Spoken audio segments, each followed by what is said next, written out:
Welcome to BobMath. In this video we have a new exercise for algebra. Well, our exercise is as follow.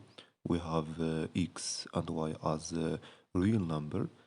Solve the equation square root of x squared plus 1 plus square root of y squared plus 1 equals 2. Before discussing the solution, try to complete the exercise to increase your skill in mathematics, then complete the video. We have square root of x squared plus 1 plus square root of y plus 1 equals 2. Therefore, square root of x squared plus 1 plus square root of y squared plus 1 minus 2 equals 0. So, square root of x squared plus 1 minus 1 plus square root of y squared plus 1 minus 1 equals 0. We know that x squared greater than or equals 0. So, x squared plus 1 greater than or equal 1.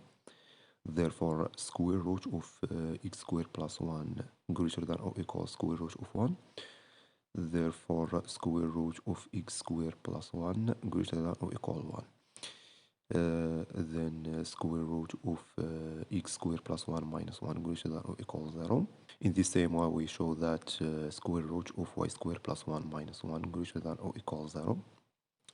Now we add this inequality side by side so that square root of x squared plus 1 minus 1 plus square root of y squared plus 1 minus 1 greater than or equal 0.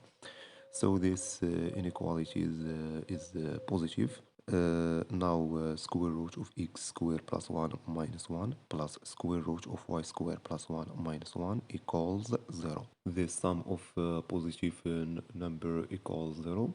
So they both equals 0. Therefore, square root of x squared plus 1 minus 1 equals 0.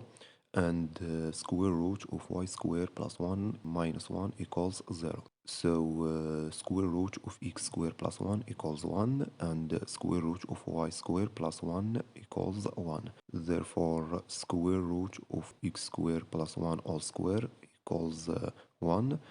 And square root of y squared plus 1 all square equals 1. Therefore, x squared plus 1 equals 1 and y squared plus 1 equals 1. Therefore, x squared equals 0 and y squared equals 0. Therefore, x equals 0 and y equals 0. So the solution to the question is 0, 0. Thank you for watching and please don't forget to subscribe to my channel for more exciting videos.